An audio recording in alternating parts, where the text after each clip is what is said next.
Hi guys! Welcome to today's video. I was sitting outside. I was finishing up some videos I was making for the Warrior Evolution on emotional eating. And I had this just like desire. I couldn't even, like, it's inspiration. I was like, I need to make this video for the Warrior team right now. Because I feel like I haven't been being honest with you guys. And this is totally, that was kind of clickbait, but not. So I feel like I've been skirting around this issue. Issue's not even the right word. I've been skirting around saying directly what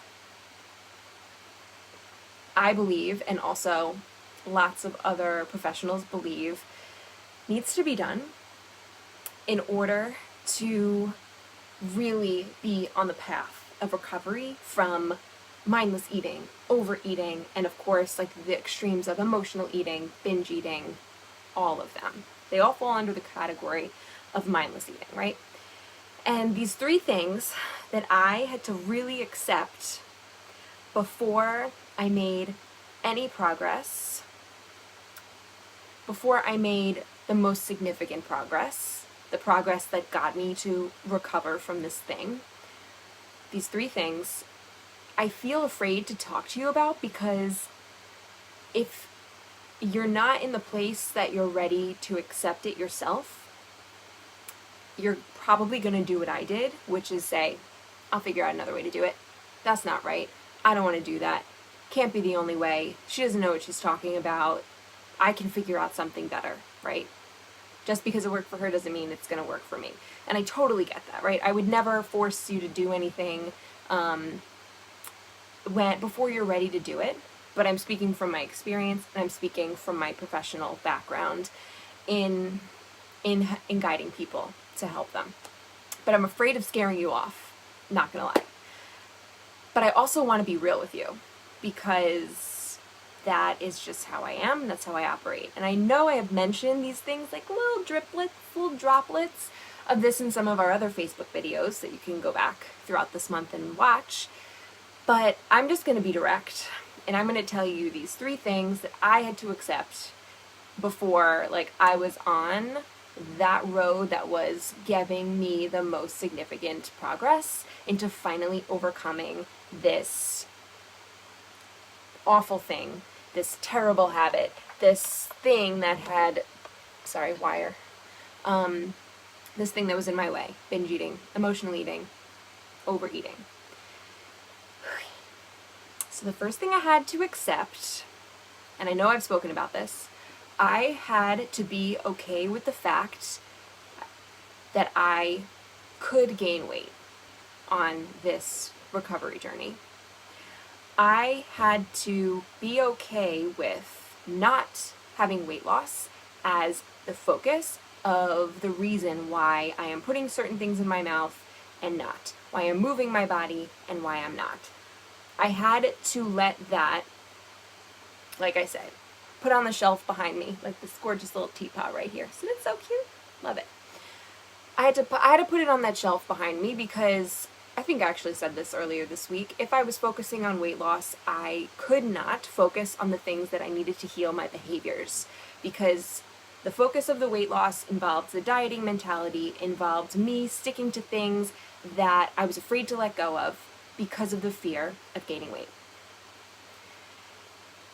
And I had to let that go. I had to let go of the fear of gaining weight. And I know how scary that is, because it took me a long freaking time to get there and to accept it and to be okay, to truly be okay with saying, I'm going to go forward in this process because I want to recover from this. And if in my recovery, in figuring this out, I gain some weight, it's okay. It's okay, because I trust that inside of this process is freedom from food controlling me. And I also trust that my body will return back to where it's most comfortable, to becoming its strongest, to release weight that it doesn't need to hold if I do it this way. So I really had to place my trust. It was probably one of the first times I practiced trust within myself. Just felt like something bit me. Within myself, since I had struggled with binge eating in a long time, and that was a huge leap of faith because it was with me and it was really with only me. And that was a huge thing for me in a beautiful way. So the first thing was I had to be okay with the fact that I might gain some weight in this process. Didn't mean that I was going to, or that I wasn't going to lose weight, or I wasn't going to try to, like I wasn't trying to, or anything like that. But I just was not going to be concerned, affected emotionally with my weight during this time. One of the things I did to represent that was I got rid of my scale. I was emotionally tied to the number that I saw every morning. My self-worth that day, my mood that day was often influenced by the number on the scale, even if it was by 0.2 or 4 or 6 or a couple of pounds. And that's just how it was. I decided that would be an action, getting rid of the scale, not weighing myself, would be an action that would support my journey, because that, like, if I had the scale there, it would be very tempting to go see my weight, and then I felt like that was almost like walking into a bar as an alcoholic. Like, it might tempt me to be terrified of what I saw, and I would go back to my comfort zone. And we all know we don't make growth in our comfort zone, so therefore that was my choice. Second thing, I had to give myself unconditional permission to eat any food, all foods. And the reason I had to do this was because I had such a taboo and fear around certain foods. We can call them forbidden foods, or maybe they were, you might call them trigger foods. But even less so than those forbidden or trigger foods, I had diet mentality thoughts around certain types of carbohydrates and eating too many carbohydrates, or eating certain types of fats or certain types of proteins and things I wouldn't touch, because I had told myself over and over, if you eat this, you will gain weight. So I realized I had to allow, there's a word in this process that I'm trying to remember. Oh, it's called habituation. And it's basically describes creating habit. It's not really the right description. Habituation.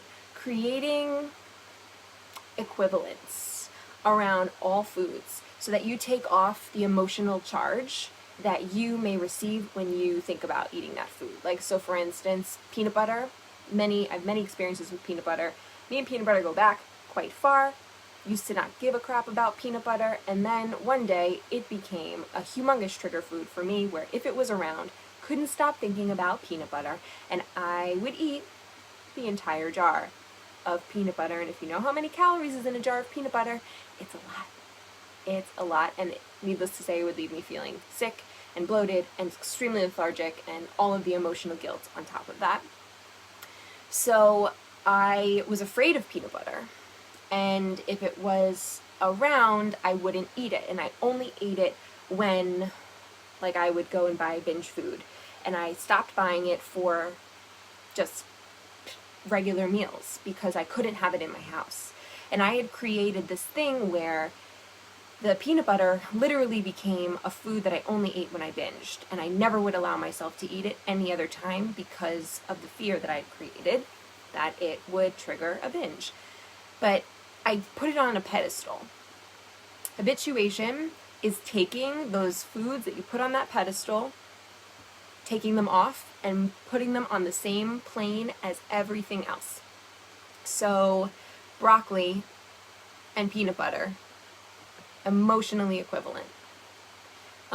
Same ice cream and chicken, all of it, emotionally equivalent. Because by giving it this power, it continued to control me. So it's called giving yourself unconditional permission to eat. And it is a little intimidating, but it's also extremely freeing, because like again I did with choosing the weight to trust my, you know, my recovery goals. It's choosing to trust that you will start to listen to your body and trust what it's telling you that it needs when it comes to nourishing your body in any way, with food or with love or with rest or with connection, whatever. And by releasing your dietary mindset and your restrictive mindset and allowing yourself to really have anything when you really want it, and learning what it feels like when you really want something, it leaves all of a sudden, it uncovers like all of these new questions, all of these new possibilities. For instance, do I even like this food? Like, do I even really like this food? Does it make me feel good when I eat it? Or do I just want it because I tell myself I can't have it? Do I just want it because it's an indulgence and because it's sweet and because, you know? And then it's not just like I'm going to have cake because it's there and I can't have it. So when I tell myself I can't have it, of course I'm going to rebel against myself, and then I want it. It's like, but I don't even like carrot cake. Why do I suddenly cannot stop thinking about the carrot cake? I don't even like it. Actually, I do really like carrot cake, but I guess a better example would be chocolate cake. I know, it's crazy. I don't like chocolate cake. It's weird. But now, if chocolate cake is being served at a party, and that's the only cake, I have the emotional, I have the interoception, the awareness within my body to be like, I don't like chocolate cake, so I'm not going to enjoy it if I have it. So I'm not going to have it. Whereas years ago, I would have been like, oh my God, there's chocolate cake, but I can't have cake. I can't have cake. It's too much sugar. Having too much sweets is going to help, make me gain weight tomorrow on the scale. And if I have chocolate cake, even if I allow myself a piece, that's going to open up the floodgates, and I'm probably going to go home, and I'm probably going to binge. And so I can't have it. Sometimes I would have the slice, and I would feel so guilty about it, and I would feel so upset with myself for giving in, that I would go home and binge later that day. Or I would restrict it, not have it, go home and binge. But the question of, do you even like chocolate cake, was not even a thing. Not even a thing. Now, if there was carrot cake, I would absolutely have a piece, and especially if it comes from a good bakery. Oh yes, there's so much to enjoy about that, so much. But nowadays, it leaves the question of, are you full? Do you want that cake? You love carrot cake, but do you want it? And that is freedom, guys. Choice is freedom. When you're controlled by your emotions, you're controlled by your triggers, you're a prisoner. So giving yourself unconditional permission to eat, let me tell you, there's a process to it. But by making that choice, already you're taking a huge step towards the direction of recovery. And the third thing I had to do was allow myself to binge. And when I say allow, I guess the better description would be, if I do it, I understand that it's it's not the direction I am going. Obviously, this is what I'm trying to recover from. But if I do it, it's okay, Christine. It's okay. You're not all of these horrible things that you think you are because you binged on food. I love you. I support you. I know this is hard, and I'm sharing, and I'm here to support you. I'm giving you compassion. I know what you're going through is tough, and it's okay that you binged. And I really had to give myself that grace, and I had to break up with my self-criticism, my self-judgment, my self-hate, all of that around the action of binging, which I don't know where I learned that. It kind of, just felt like an innate thing, because I had to, when I was punishing myself for binging, it didn't help. It didn't make me recover. It didn't help me really feel much better. And like the physical repercussions were punishment enough. I mean, to feel that lethargic, to feel that just awful, bloated, sick, all the feelings in your body is punishment enough. I don't need to show myself the guilt and the regret and the shame and all of that. It's not going to help me. So I had to be okay and kind of tell myself, this is a recovery process. It's okay if you binge throughout the recovery process, because binging or not binging is not your measure of if you're taking forward steps in recovery. But what is a measure of forward steps in recovery is if you have more awareness during a binge, if you haven't completely numbed out as you're doing it, if you are able to maybe stop yourself earlier, or the type of food that you go and binge on is different, or what you do afterwards and how you care for yourself afterwards is different. It's not from a place of punishment, it's from a place of support and love and encouragement. So even though much of that was in my mind, it was certainly a perspective shift. And I think we all know perspective is everything. So those 3 things may not be what you want to hear. They may scare the crap out of you.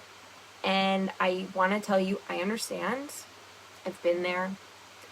And I know it can be scary, because some of those things you've been running from for a long, long time. But this is a process. Everyone goes at their own speed.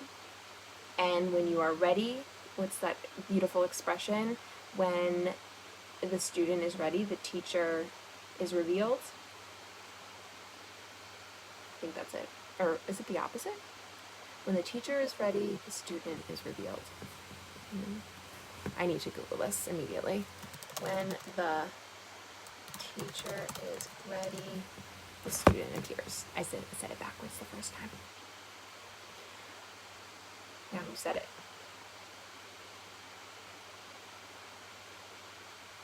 No one knows. When the student is ready, the teacher will appear. So, all of these answers are within you. Like I said, I am not here to tell you what's right and what's wrong for you, because only you can decide that. I am here to guide you, and when you are ready, your inner wisdom will be there for you to listen to.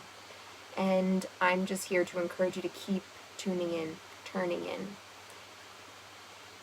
tuning out to all of that external noise, all of the things that tell you what you should and shouldn't be doing, all of those short-term things that play on your fear, and instead start tuning in to what is true for you. And you can take what you want from this as a guide. I'm always here for questions, of course, and I am here to support you guys in any way that I can. I'm going to end this video here. I would love to hear your feedback, what you thought, even your counter arguments, or what is hard, what might be a good conversation could come out of this. So I'm open to it. I'm open to a good conversation. Have a wonderful day, warrior. I will see you tomorrow. Bye.